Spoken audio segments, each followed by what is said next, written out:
que me produjo realmente indignación, me refiero al diario La Nación de hoy, que dice: ofensiva opositora, rechazan postergar las pasos y avanza la reforma de la procuración.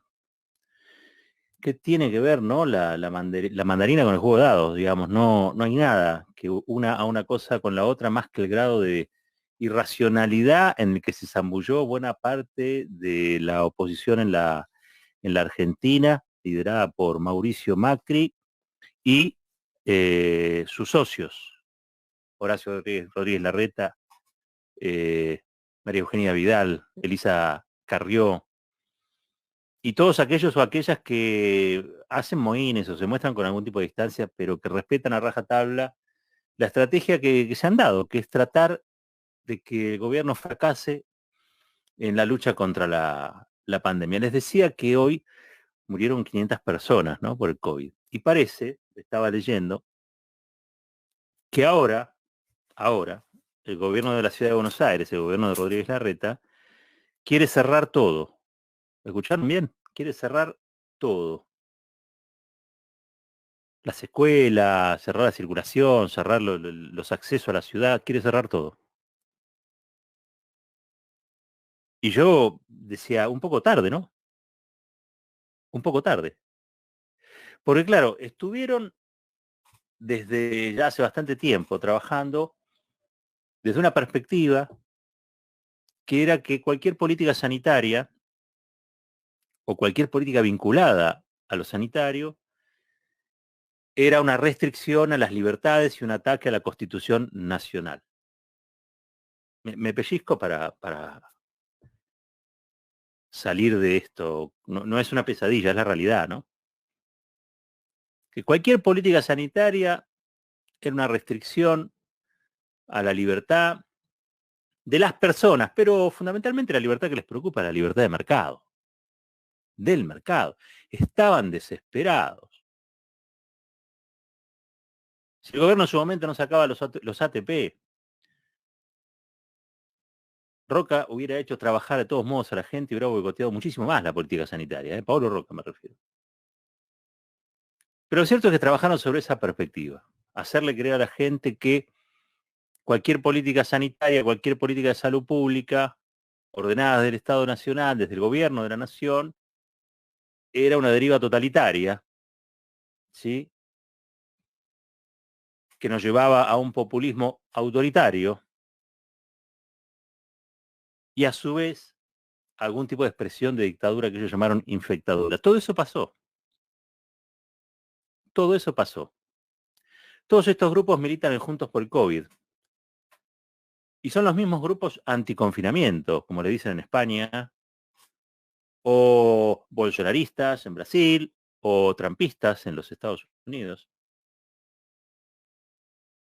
que insisten, persisten en esta idea de que los populismos, los gobiernos democráticos, atentan contra las libertades individuales cuando en realidad están tratando de manejarse en el marco de una pandemia con un enemigo invisible que ha hecho estragos, producido catástrofes en todos los confines del planeta.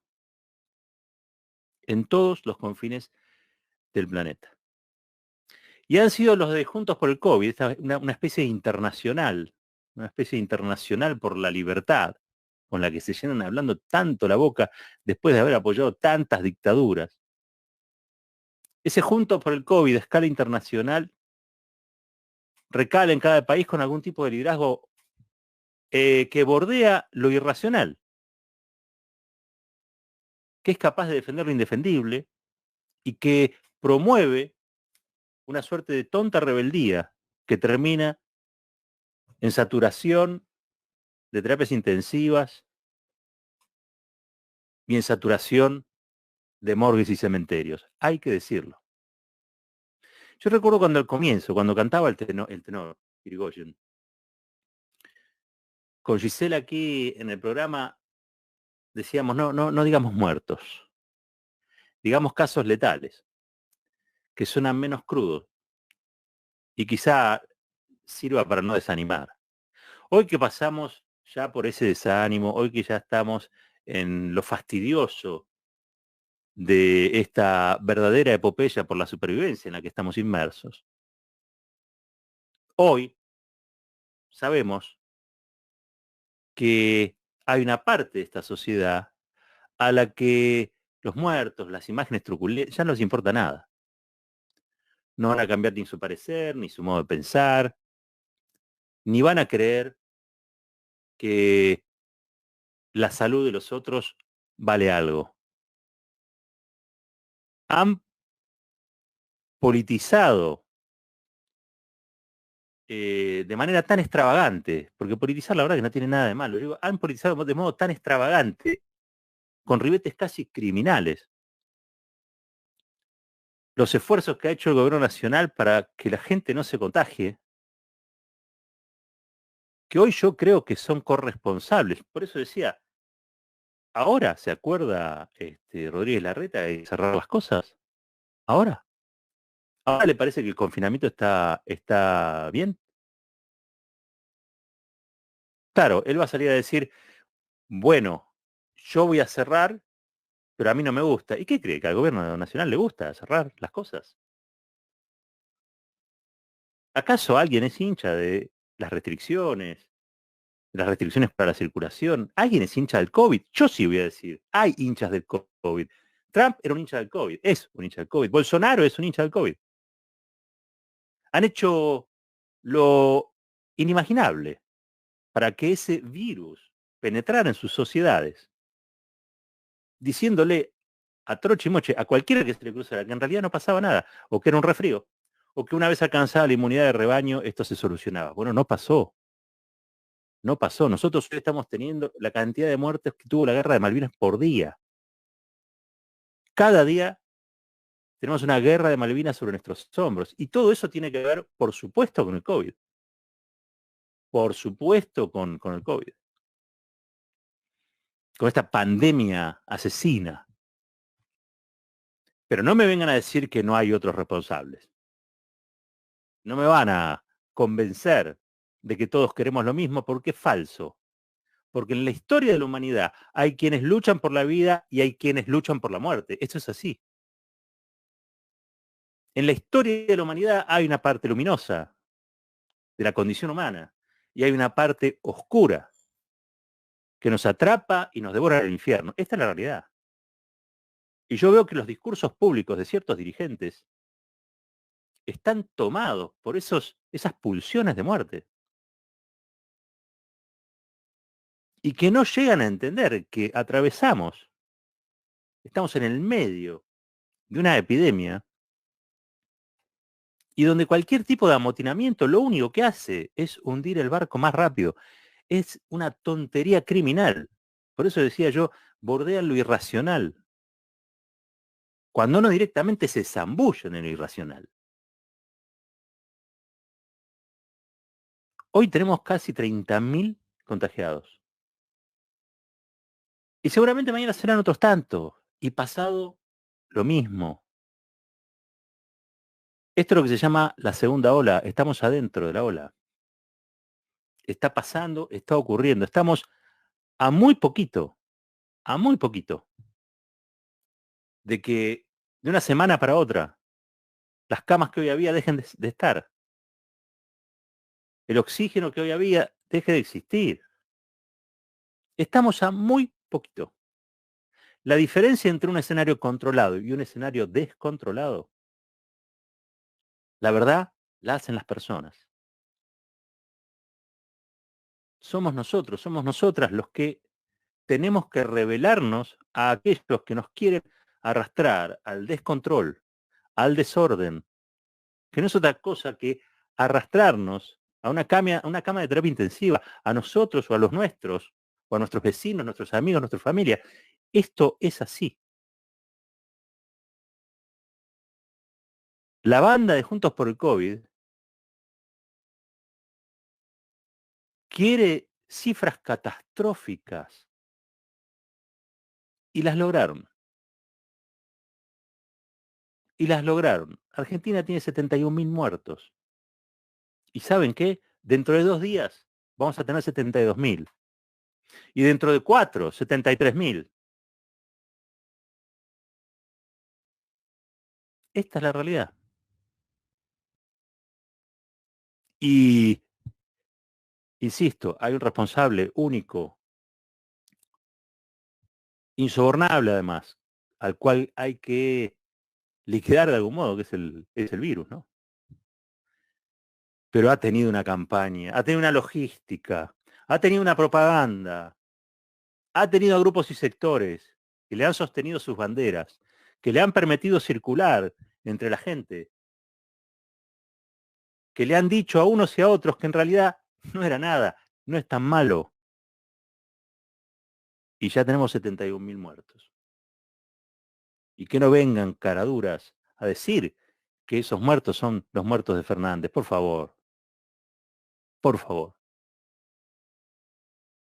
Estos son los muertos de una economía que no puede cerrar porque ya estaba exánime cuando la dejó Mauricio Macri. Son los muertos de un país que debería tener una calidad de vida, una infraestructura sanitaria, 10 veces la que tenemos. Son los muertos de un país que necesita que la economía abra y que para abrir necesita que la gente circula y la gente está aglomerada en grandes ciudades, hacinada. Es un desastre. Y nos hemos dado cuenta acá, en el medio de la pandemia. O algunos se habrán dado cuenta. Lo peor que nos puede pasar ahora es que de todo esto nos saquemos alguna lección. Alguna lección tenemos que sacar. Ver, hacer un, un recorrido por lo que fueron todos estos meses. Advertir que mientras muchos nos jugábamos la vida, otros jugaban con nuestra vida. Y me refiero a periodistas, comunicadores, políticos, empresarios, a los que la vida de los demás les importa un pepino. Esto, la tapa de hoy de La Nación, chantaje. Chantaje, se postergan las PASO. Se postergan las PASO a la espera de que la segunda ola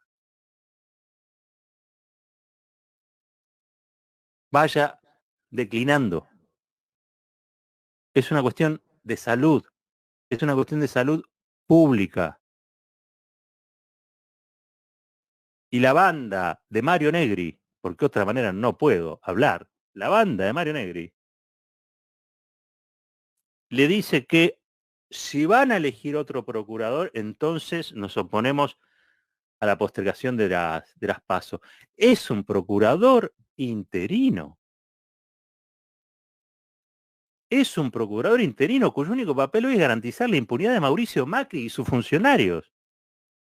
Lo quieren canjear por la postergación de las PASO. Lo quieren canjear. Y si no se les da el canje, entonces se oponen. Vamos, hagamos las PASO en el medio de la segunda ola.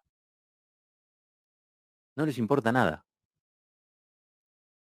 No les importa nada. Y ojo, porque, insisto, esto es una corriente. Juntos por el COVID está en todo el mundo. Es Trump en los Estados Unidos. Son esos 100 militares, generales y almirantes que se han levantado contra Joe Biden, diciendo que Biden quiere el socialismo y que ellos quieren la libertad y la constitución. Es Díaz Ayuso en España hablando de libertad o socialismo y que ella expresaba la libertad. Son lo mismo, ¿eh? Acá elijan ustedes a quién quieren poner adelante del otro. Pero tenemos varios. Hoy me acordaba de Brandoni cuando estaba, ¿se acuerda? Con los flota flota, hicieron la marcha de los flota flota. Cuando quemaban barbijos.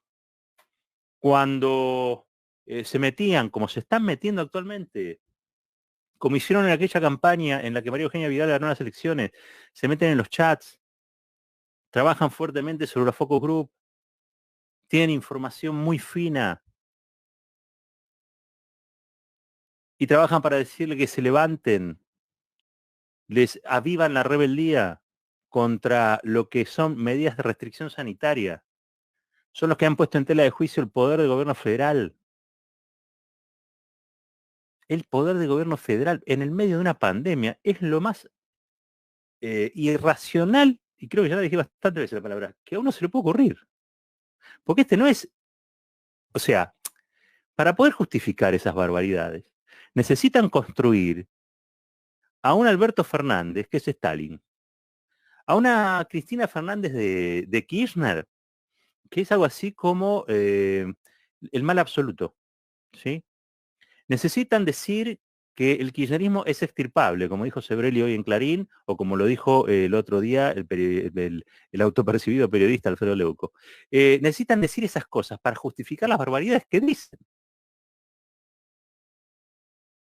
Porque solo si Alberto Fernández es Stalin, solo si Cristina Kirchner es maléfica y solo si el kirchnerismo es algo extirpable de la sociedad, ellos pueden autorrotularse, autoerigirse y autopercibirse como libertarios.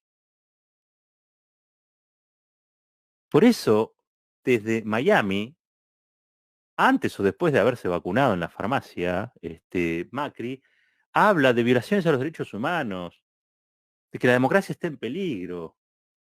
Ellos tienen una capacidad de invención que no es para tomarse a la ligera, porque todo eso va sedimentando, todo eso va sedimentando, todo eso va sedimentando. Y nosotros estamos viendo una especie de coctelera explosiva. ¿Cuál es la coctelera explosiva? Bueno, tenemos pandemia, la pandemia del COVID. Tenemos la pandemia de Macri que nos dejó. Tenemos la economía destrozada de Macri agravada por circunstancias vinculadas al COVID. Tan agravado y tan en el fondo del pozo estamos que a pesar de que ahora la economía está rebotando, no lo sentimos. A pesar de que ahora la economía está un poco mejor, un poco, ¿eh? No lo sentimos. Porque los bolsillos no llegan a fin de mes, porque la verdad los precios están disparados. Dijo el presidente ahora que volvió que se va a encargar él personalmente de los precios. Le tomo la palabra. Le tomo la palabra, porque yo creo que usé antes la palabra agobio. Al agobio del COVID, al agobio del parate económico, al agobio de la milladura, al agobio, ¿le sumás algo más? Y la verdad es que por momentos pareciera ser una situación insostenible. En el medio de todo esto, en medio de todo esto, el otro día alguien me decía, pero vos tenés que ayudar a dar ánimo. Un funcionario, ¿eh? Vos me tenés que ayudar dice, a dar ánimo, que la gente tenga ánimo.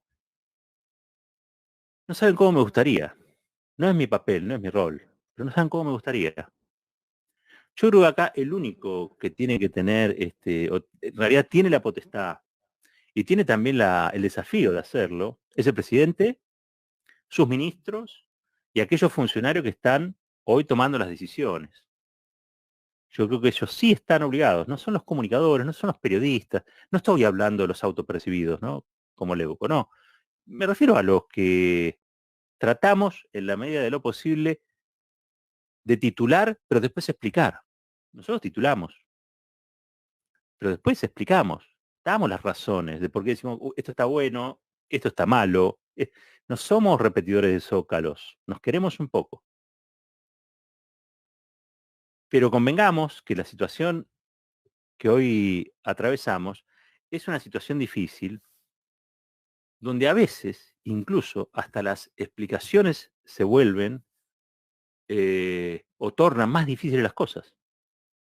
Porque uno puede decir, no, ya está, no me hables más. ¿Y por qué? Porque si no tenés que hablar de cosas que realmente no son fáciles de sobrellevar. No es fácil sobrellevar la letalidad de este virus. No es fácil sobrellevar que el 65% de los pibes en Argentina nacen en hogares pobres. No es fácil sobrellevar que la Argentina está endeudada hasta la coronilla y que tiene escasísimos márgenes de maniobra para diseñar políticas públicas, para invertir en infraestructura, para imponer condiciones también a los grupos de poder. Esta es una democracia a la que durante los 4 años de macrismo le han quitado vigor, la han dejado como un cascarón, pero los mecanismos que las democracias tienen para contribuir a la igualdad, para contribuir a la inclusión, todos esos mecanismos han sido rotos. Y construir desde ahí algo que sirva para evitar el desánimo es muy difícil. Realmente es muy difícil. Pero bueno, nos ha tocado esto. Yo no sé si lo buscamos, creo que no, pero nos ha tocado. Hay algunas señales de la realidad que deberían alentarnos. El encuentro de Lula y de Cristina el otro día, que dimos casi en exclusiva, digamos, aquí en Fuerte y al Medio. Las elecciones en Chile, que por primera vez está sacándose de encima verdaderamente los resabios de la constitución pinochetista, con un triunfo de los sectores de la izquierda y los sectores populares impresionante, donde han sido derrotados los partidos tradicionales de la derecha, y digamos con toda la derecha pinochetista, y también esa concertación tibia y reformista que tanto daño le hizo a la democracia chilena. Son buenos detalles, son buenas señales, son cosas que marcan que no todo está perdido, que no todo está perdido. Todavía nos queda la esperanza, todavía nos queda la posibilidad de construir ese horizonte de mejoras que queremos.